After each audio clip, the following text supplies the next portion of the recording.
I was recently going through some of my military memorabilia and my time in the Army. And in 1984 and 85, I was stationed at Fort Polk, Louisiana with the 5th Infantry Division, 7th Engineer Battalion, Echo Company River Rats. And we were a combat bridge company installing a ribbon bridge. And the lieutenant who was in charge of the company at the time, Lieutenant Greg Kniesler, put together this fantastic pamphlet, and I thought it would make a pretty cool video just explaining a ribbon bridge and how it goes in. And he even made his own little business cards here, and with him and the XO and the first sergeant. And it starts off with a tank company needing to cross a river, and they need a bridge put in. So they make a call to the engineers, to the bridge company, who of course, were just sitting around sleeping.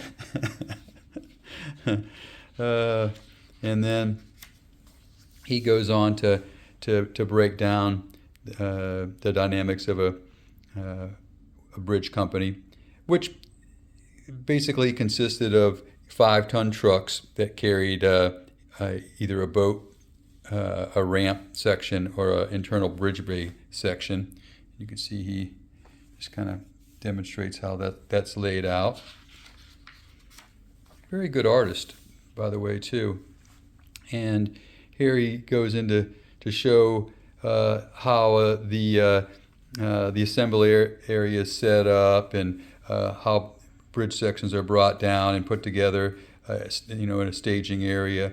Here we're putting in a raft, but we also put in full closure bridges, and not so many at Fort Polk.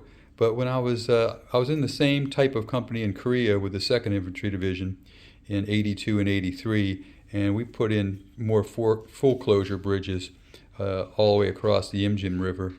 And predominantly at Fort Polk, we were restricted to Engineer Lake, which is a big, huge lake on Fort Polk campus or installation. And there's once again more dynamics of what makes up a bridge company. And once again, more. Very, very well explained, and I said once again, he's a great artist. And then here he's talking about the crossing site and how it's prepared and established. And also, I never did this at Fort Polk, but did it in Korea during Team Spirit while bridging the Han River.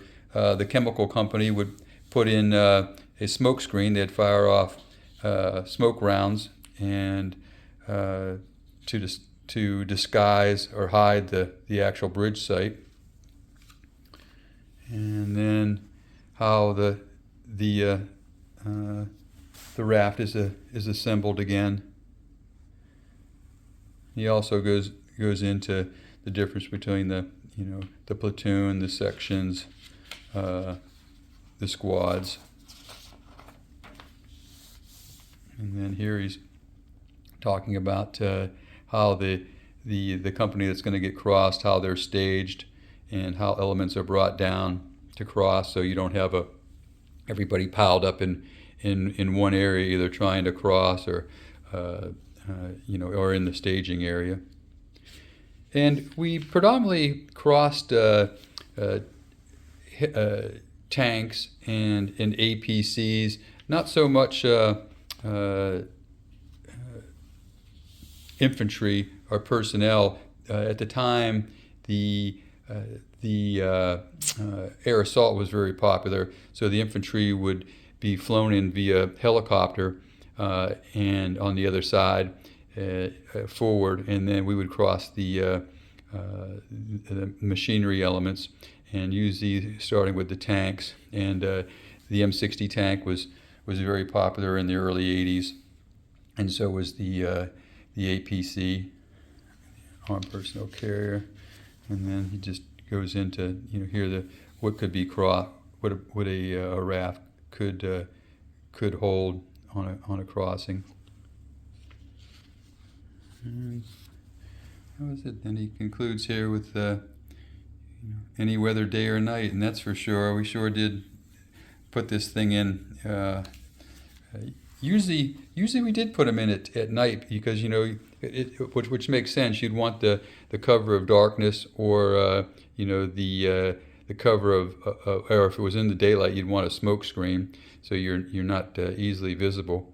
And yeah, I just thought that was pretty cool. And I'm not too sure if the ribbon bridge is still being used by the Army. It definitely was in the 80s and in 90s.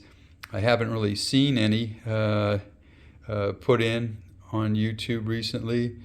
It's not the ribbon bridge, so, but it could still be out there. And I hope you enjoyed that video.